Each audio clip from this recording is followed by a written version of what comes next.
Assalamualaikum warahmatullahi wabarakatuh. Perkenalkan, nama saya Ahmad Abdul Aziz Iki, program studi sejarah peradaban Islam.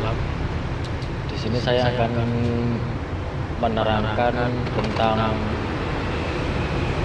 masa Orde Baru dan hingga masa reformasi, yang dimana tugas ini merupakan UAS daripada mata kuliah ilmu politik. Orde Baru adalah sebutan bagi masa pemerintahan Presiden Soeharto di Indonesia.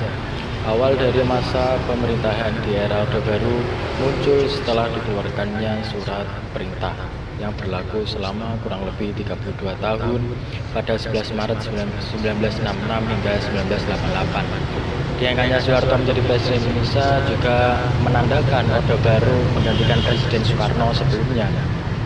Penanaman Orde Baru ini digunakan sebagai perbandingan dengan masa sebelumnya, yaitu Orde Lama. Di masa Orde Baru ini, sistem pemerintahannya masih menggunakan presidensial, di mana keputusan eksekutif ada di tangan presiden serta memiliki bentuk pemerintah yaitu republik. Dasar konstitusi dari negara Indonesia adalah UUD 1945. Berdasarkan Ensiklopedia Britannica tahun 2015, pada masa Orde Baru ini pemerintah menekankan pada adanya stabilitas nasional, baik dalam program politiknya dan juga rehabilitas ekonomi yang ada, serta berkepribadian dan juga fokus pada bidang sosial budaya.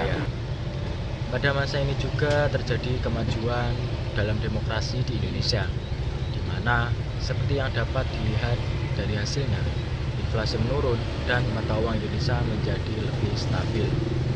Namun, walaupun mengalami perkembangan tersebut, kekuasaan dari seluruh pemerintahan pada saat itu ada di tangan presiden seutuhnya.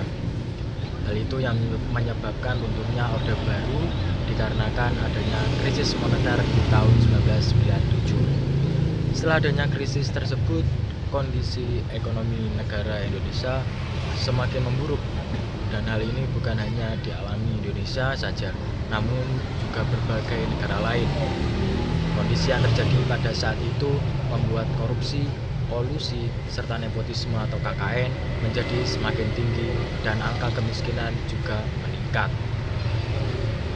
Adanya ketimpangan yang mencolok antara kedua pihak tersebut memicunya gerakan demokrasi dalam rangka menuntut adanya perbaikan ekonomi dan juga reformasi total pada pemerintahan Indonesia. Era Orde Baru yang ada berakhir pada tahun 1998 dengan pengunduran diri Soeharto sebagai presiden yang membuat kemunculan era reformasi. Ciri-ciri pemerintahan pada era Orde Baru yaitu yang pertama, kuatnya pengaruh militer atau dui fungsi ABRI. Yang kedua, terbatasnya pilihan politik. Yang ketiga, pembangunan yang masif. Yang keempat, pemerintahan sentralistik. Era reformasi. Masa reformasi adalah masa perubahan dari masa sebelumnya. Di Indonesia, masa reformasi terjadi pada tahun 1998, yaitu masa peralihan dari Orde Baru pemerintahan Soeharto ke masa selanjutnya.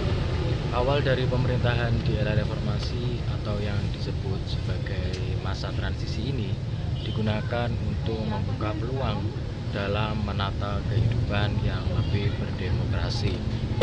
Masa reformasi dimulai dengan adanya kepemimpinan B.J. Habibie sebagai presiden untuk menggantikan Soeharto yang telah mengundurkan diri.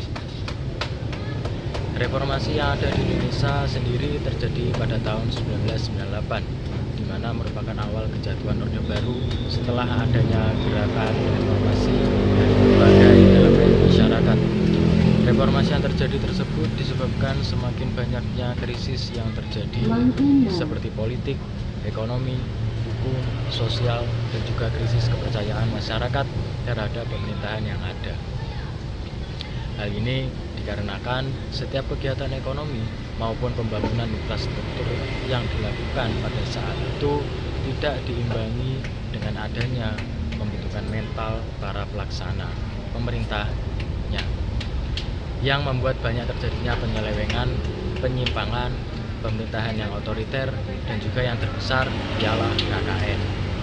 Pada masa reformasi ini, Presiden Habibie membuat reformasi berskala besar pada sistem pemerintahan yang ada.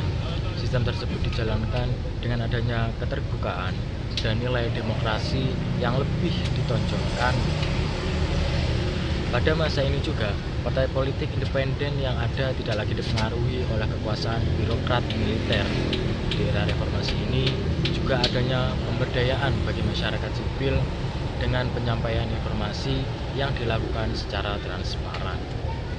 Hal ini ditandai dengan adanya pemilu atau proses pemilihan secara langsung untuk presiden dan wakil presiden, kepala daerah, serta anggota Dewan Perwakilan Rakyat atau DPR.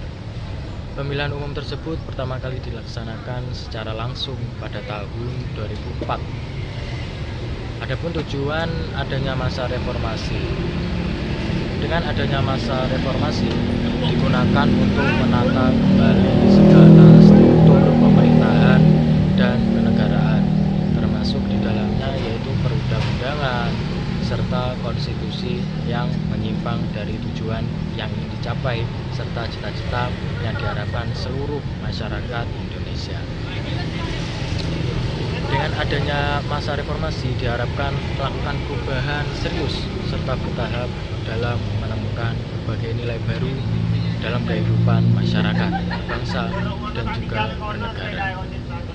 Dengan adanya masa reformasi diharapkan adanya perbaikan dalam berbagai bidang kehidupan, yaitu politik, ekonomi, sosial, budaya, serta pertahanan dan juga keamanan. Dengan adanya masa reformasi diharapkan dapat menghapus dan menghilangkan berbagai kebiasaan dan cara hidup masyarakat Indonesia yang tidak sesuai dengan hukum yang ada, seperti KKN, kekuasaan yang otoriter, segala penyimpangan yang terjadi dan penyelewengan oleh oknum tidak bertanggung jawab. Jadi seperti itulah penjelasan mengenai masa Orde Baru, atau khususnya politik Orde Baru hingga pada masa reformasi. Mungkin cukup sekian dari saya. Kurang lebihnya saya mohon maaf. Wassalamualaikum warahmatullahi wabarakatuh.